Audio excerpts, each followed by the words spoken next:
Hi, I'm MJ. Welcome to the Blogs for Borders video Blogburst, June 12th, 2007. And thanks for joining us as we take a whirlwind tour of illegal immigration news across these United States.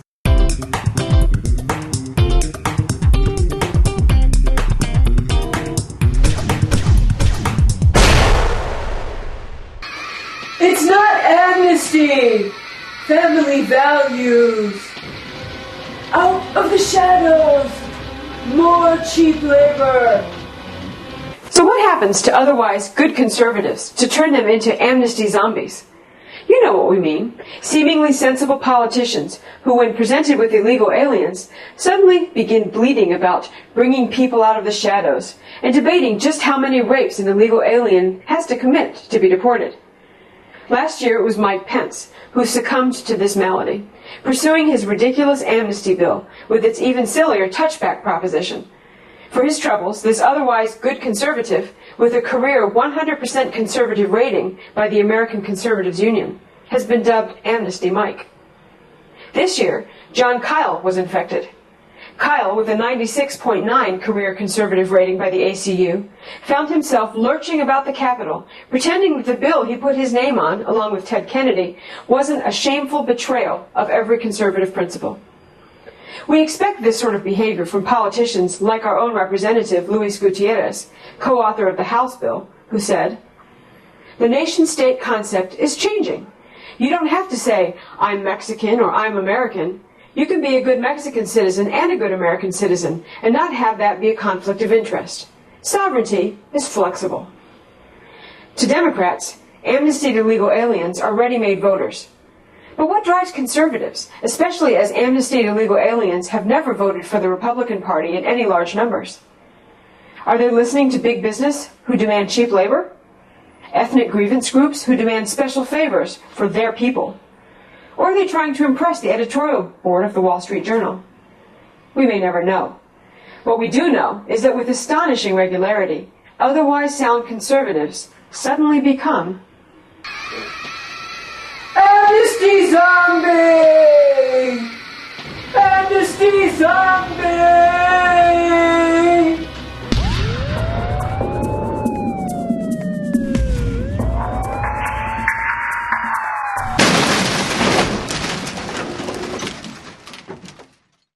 the victim, a 37-year-old Massachusetts woman. The accused, Douglas A. Lopez, illegal alien from El Salvador. The charges: kidnapping, assault with intent to rape, assault and battery with a dangerous weapon. The story: the victim identified scumbag Lopez in a lineup as one of a group of men who forced her into a pickup, threatened to kill her if she didn't have sex with them, then punched, kicked, and raped her. Lopez was free to take part in this horrendous crime because he was out on bail after being arrested 4 months ago for home invasion, assault, and threatening. In that case, he allegedly broke into his estranged wife's home, threatened to kill her, and held his wife's friend with a machete to her throat. Of course, if our government had been doing its job, this jerk wouldn't have been here, and the victim might have been walking home, not into a nightmare, making this crime 100% preventable. The victim, George Smith, 54, a Duke University computer programmer. The accused, Ricardo Contreras de la Torre, a.k.a. Ricardo Contreras, a.k.a. Michael Caldera de la Torre, an illegal alien.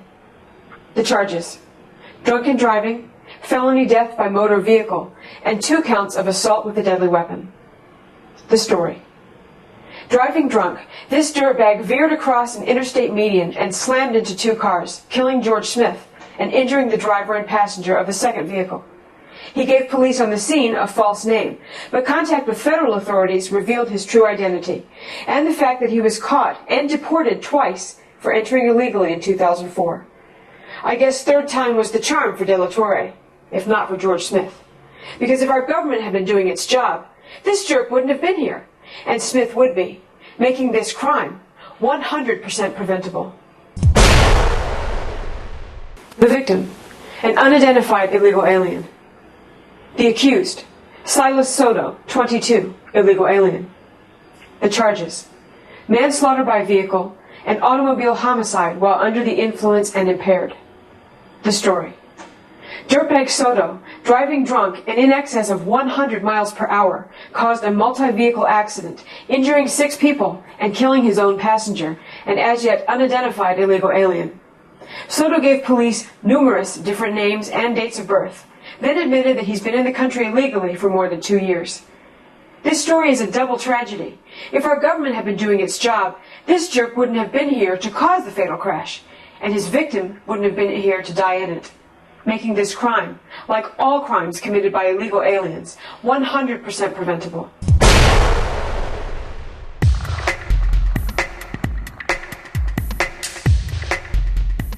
Several weeks back, we reported on an Arizona law enforcement site where offender after offender with swarthy complexions and Hispanic names were identified as being white.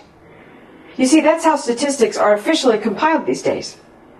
If you go to FBI.gov, for example, you'll find endless tables of statistics broken down into 4 misleading and broad racial categories: white, black, other, and unknown.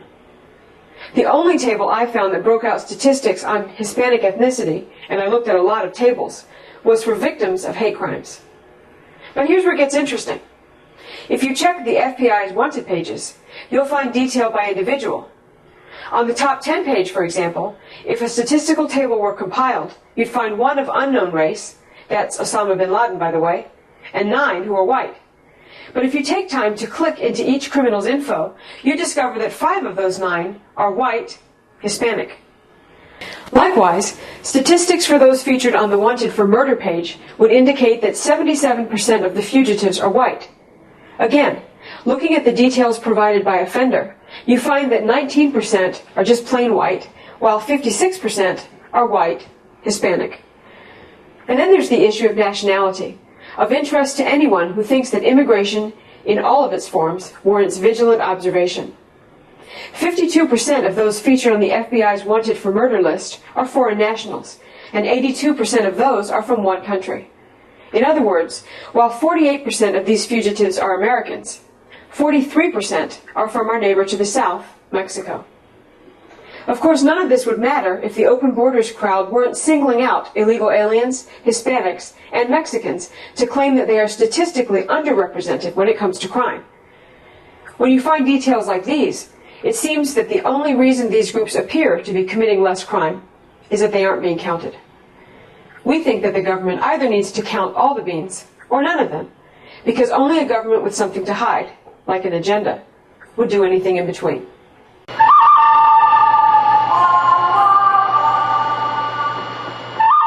Last week's cloture vote on S-1348, the Comprehensive Immigration Reform Bill, failed miserably. Translation? Not nearly enough votes to limit proposed amendments and bring the bill to a rapid vote, in a rush to shove it down the throats of protesting Americans.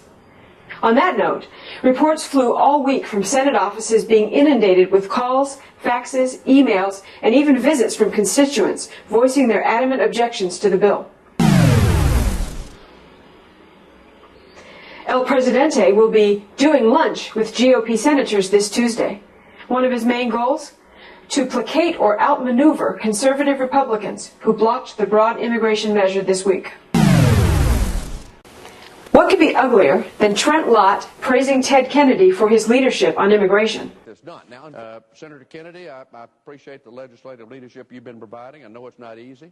Your own colleagues and those of us over here have been beating you up.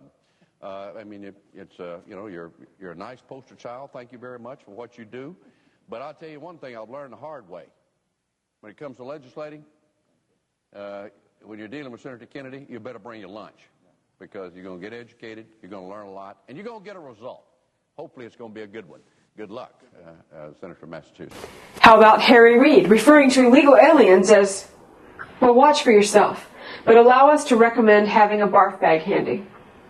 Hopefully bring to final passage a comprehensive bill that will strengthen our border security and bring 12 million undocumented Americans out of the shadows. Thanks as always for clicking into the Blogs for Borders video Blogburst. There's plenty of partisan talk when it comes to immigration legislation. We're going to close with 2 notable quotes from Democrats this week, because this issue, like common sense, really is nonpartisan. Senator Jeff Bingaman of New Mexico on S-1348. This agreement was reached between a handful of senators. This should not be considered a substitute for deliberation by the full Senate. And 3 cheers for Representative Nancy Boyda of Kansas. The Senate immigration bill was a deeply, deeply flawed proposal, and I'm glad it has finally landed in the political graveyard. America needs enforcement, not amnesty. Family values! How's the other one?